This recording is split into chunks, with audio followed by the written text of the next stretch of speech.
Rencana pertemuan antara Presiden Prabowo Subianto dan Ketua Umum PDI Perjuangan Megawati Soekarnoputri masih menjadi misteri. Wacana ini telah muncul sejak setahun lalu, namun hingga kini keduanya belum juga bertemu.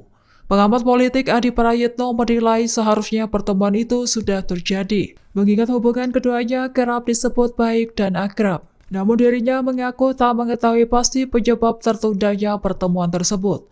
Sempat beredar spekulasi bahwa Presiden ke-7 Republik Indonesia Joko Widodo menjadi penghalang. Pasalnya hubungan Megawati dan Jokowi sempat dikabarkan retak. Sebagai informasi, isu itu terjadi ketika anak sulung Jokowi, Gibran Rakabuming Raka, maju menjadi wakil Prabowo pada pemilihan presiden.